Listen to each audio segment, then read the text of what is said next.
اهلا بيكم مع المتفائل. في الغضب الناس انواع في رد فعلها. في واحد لما يستغضب بيغضب ويصول وينفجر وعينيه ويزعق وينتقم.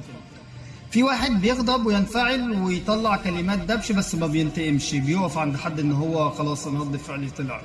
في واحد تالت بيكتم في نفسه، حد ضايقه كتم في نفسه وتأثر، ايا كان اسبابه، دي موضوع نبقى نتكلم فيه في اوقات تانية. في نوع عنده لا مبالاة، مهما تستغضبه لم يعني زي الشافعي لما قال من استغضب ولم يغضب فهو حمار، ما عندوش احساس، لا مبالاة. ده فده نوع مش هنتكلم عليه اصلا. طب انه احسن نوع في الانواع لو كنت قدام حاجه من اتنين، انك تستغضب فتغضب او تستغضب فتكتم في نفسك؟ لا، لازم تغضب. العله بعد ما تغضب هتعمل ايه؟ مش في ان انت تغضب بس، انما تكتم في نفسك، فانت اذيت نفسك، اتاذيت مره من اللي بره واتاذيت مره من اللي جوه. رد فعلك لما تستغضب هو ده اللي هنتكلم فيه.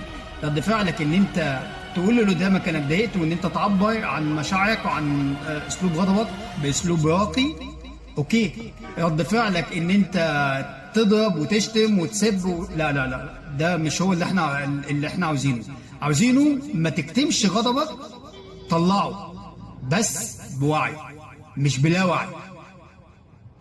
دعمك ليا بيقويني ويساعدني، وشكرا لكم جدا.